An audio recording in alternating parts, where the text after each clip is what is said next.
axşam gəlib görüşdü getdi. Səadətim uşaq tək dalınca düşdü getdi. Xəbər yox neçə vaxtda, nə sevdi nə darıxdı. Bir an qarşıma çıxdı, yolum dəyişdi getdi. Ürək sənlə yaşlanıb, sənlə qocalmaq istər.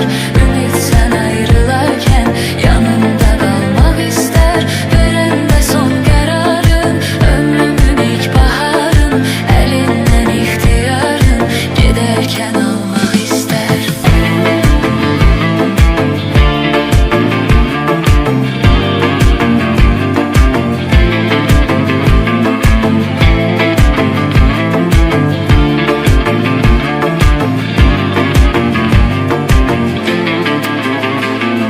Ağıllarda yaşanmış məhəbbət olmasaydı, inanmazdıq əzizim, həqiqət olmasaydı.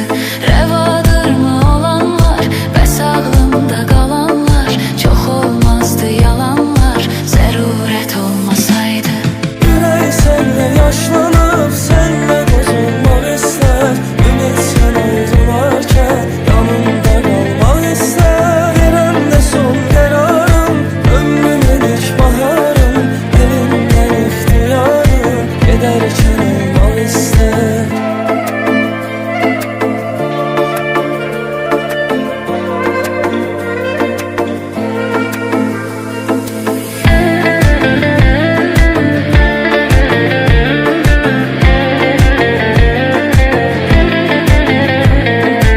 Ürək sənlə yaşlanıb, sənlə qocalmaq istər. Ümid sən ayrılarkən yanında qalmaq istər. Verəndə son qərarın, ömrümün ilk baharın. Əlindən ixtiyarın, Gedərkən almaq istər. ürək sənlə yaşlanıb, sənlə